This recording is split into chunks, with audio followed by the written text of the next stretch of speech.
As we know, it is the last weekend, the last Friday of 2023, so the countdown is on for tomorrow night's New Year's Eve celebration at the crossroads of the world. All right, let's check in with Robert Moses. He is live in Times Square right now, and he's already ready. He's got his glasses on, and he's figuring out everything with the latest on the preparations. Good morning, Robert. Tashani and Dan, good morning to you. By the way, our producer, Joel Morton, told me that these glasses represent an improvement over my normal look, so I'll let you decide what that means. But we just heard from Mike, who gave us some good news.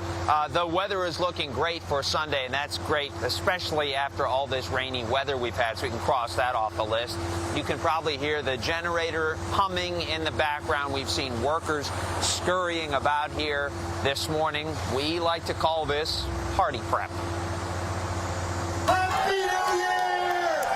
Later this morning, the people who plan the world's most famous New Year's Eve party will test a few pieces of the 3,000 pounds of confetti that will fall to ensure gravity still works as well today as it did 1 year ago. Assuming it does, all systems will be go.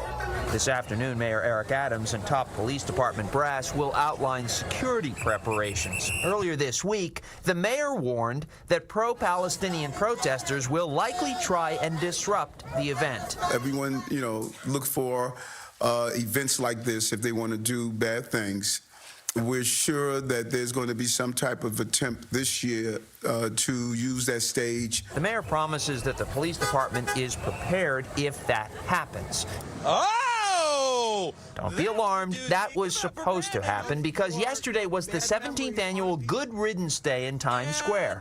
People wrote what they want to get rid of from 2023, and then a magician made the pieces of paper disappear. We're getting rid of people-pleasing and self-doubt and any anxiety whatsoever. I want to get rid of some of my weight. Just like that, 2023's burdens went poof. If only it were that easy. 3, 2, 1, The ball, with 2,688 crystal triangles, sits atop one Times Square, poised for its descent at 11:59 p.m. on Sunday. We got an up-close look at it on Wednesday. We're excited to welcome almost 1 million people to Times Square to celebrate New Year's. We have a great show for everyone.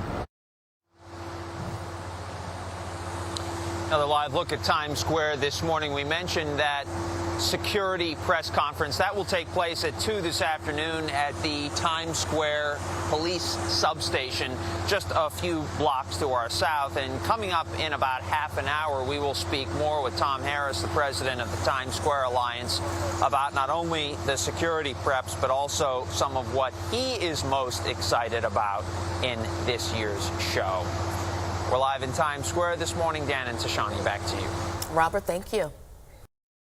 There's an amazing calm here, and I think around the country right before the ball drops. Everybody sort of gathers, all eyes are on the ball, you're with somebody you love, and then there's that explosion of hope and celebration. Host of the biggest party of the year said it live on GMA this morning. Hope and celebration will ring through the concrete canyons of New York City when the clock strikes midnight, December 31st. Times Square, special place to be to see the ball drop. An estimated 1 million people will celebrate there for hours and then watch the giant crystal ball come down. Arguably the most high-profile New Year's Eve event in the world, and that requires a lot of planning and preparations. Eyewitness News reporter Lindsay Tuckman, I think, is living in Times Square these days. She's there this afternoon. Officials just ran through some very important tests. Lindsay.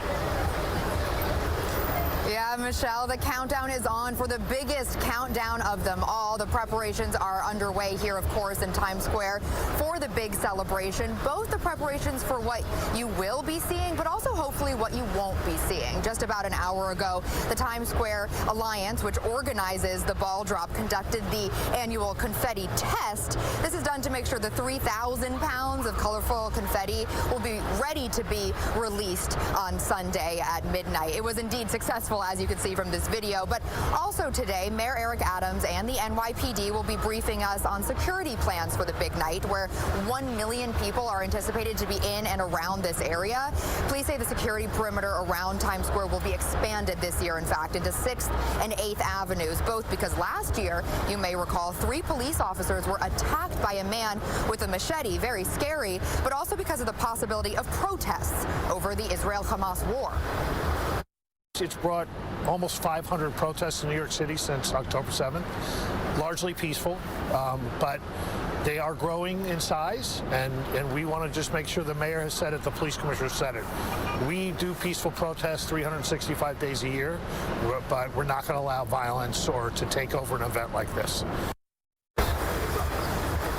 So expect to see additional police officers around the Times Square area, and also expect to see some additional road closures, so first responders will be more able to quickly respond in the case of emergency. The goal, though, of course, is to be ready in the case of emergency, but really to stay out of the way and let people have an enjoyable evening. Reporting live in Times Square, Lindsay Tuckman, Channel 7 Eyewitness News. Lindsay, thank you so much. You can watch Dick Clark's New Year's Rockin' Eve with Ryan Seacrest this Sunday. Begins at 8. Right here on Channel 7. From security to street closures and the AccuWeather forecast, stay with Eyewitness News for everything you need to know to prepare for your celebration. Hello, and it honestly feels like all the crowds are already here. We know, of course, the star of the show on Sunday is the most famous ball, and you're taking a good look at her right here as well. Everyone we spoke to today is so ready for 2024, and the NYPD says they are ready to get us there safely.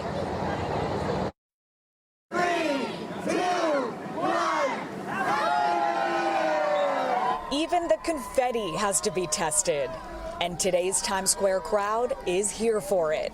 New York is the place to be. Getting in the moment, like preparing. A glimpse of the party at the crossroads of the world just 2 days away.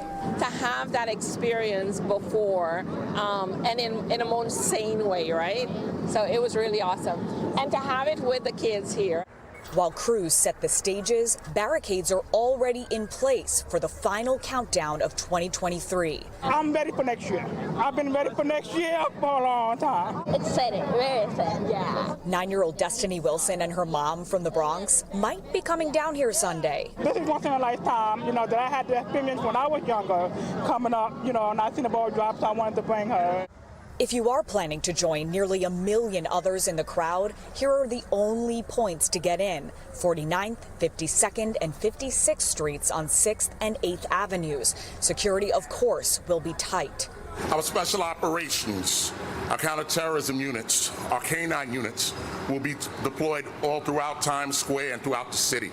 There will be drones and the aviation unit watching from above. No specific or credible threats to the party, but the NYPD expanding their zone around Times Square this year, prepared for anyone trying to disrupt the event, especially with hundreds of protests about the Israel-Hamas war since October, and with the machete attack on officers fresh on their minds from last year. That gives us a buffer zone so we can move quickly if we have to, like last year. And also gives us a space between protesters not to come in here. We're prepared for them at any number. We're prepared for different groups from different places, and we will make sure this event stays safe and peaceful. And another big note for the hundreds of thousands of people that are coming here. And if you are and you're a New Yorker and you're heading down to Times Square, obviously, number one, use public transportation, get on the subway.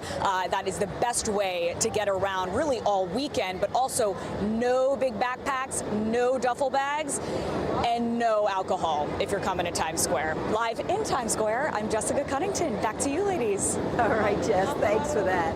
And everything you need to know about this year's New Year's Eve bash in Times Square is on our website, including that much longer list of things you can and cannot do or bring. So get out your phone, open up the camera app, and take a picture of that QR code right there on your screen. Just scan it, and you can get all the details you need. Even watch the ball drop wherever you are here on News 4 on New Year's Eve or on that app. And Pat, it looks like New Year's Eve will be a little cooler than the temperatures we've seen most of the week. Let's get over to Storm Team 4's Violetta Yaz with that forecast. Vi? That's right. It will be not only a little cooler, but it'll be a little brighter as well as we head into the weekend.